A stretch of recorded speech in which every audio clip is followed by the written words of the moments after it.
Bio Ramakrishna Hari मंडळी. तर मी पोतं नामक बॅग घेऊन घरच्यांच्या शिव्या खाऊन फादरला रोडवरती सोड म्हणलं.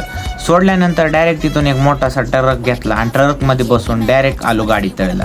गाडी तळेला 150 नंबरच्या बसला 100 रुपये दिले आणि त्याच्यानंतर डायरेक्ट आलो सीझन मॉलला. सीझन मॉलची फरशी बघून तर मला माझ्या पायाची लाज वाटायला लागली, म्हणून तर मी पायऱ्यावर येऊन मस्तपैकी लाल बाटली वडली.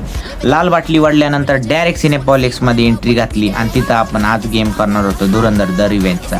आतमध्ये येऊन बघतो तर काय उशीर झाल्यामुळं कुणीच आलेलं नव्हतं. बरं जाऊ द्या, पिक्चरमध्ये त्याचं रौद्र रूप बघून मला तर भीती वाटली, म्हणून मी डायरेक्ट बाहेर आलो आणि पैसे न खर्चता पण मी आहे ना हे घेऊन टाकलं.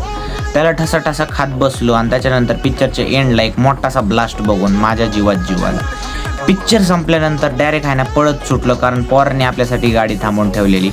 गाडीमध्ये बसून बाहेरचं आहे ना मातीसारखं वातावरण बघून, धुळीचं वातावरण बघून आपण शेवटी घराला पोहोचलो. घरी पोहोचल्यानंतर काय शूट केलं नाही, कारण मला त्याच्यानंतर इच्छाच झाली नाही. त्याच्यामुळे मी माझं संध्याकाळचं कामचा व्हिडिओ इथं ॲड करून टाकला. व्हिडिओ आवडला असेल तर लाईक शेअर सबस्क्राईब करायला विसरू नका. आणि मला माहिती आहे तुम्ही मला इंस्टावर बी फॉलो करताल. भेटूया आपल्या पुढच्या अशा मिनी ब्लॉगसाठी. तोपर्यंत रामकृष्ण हरी.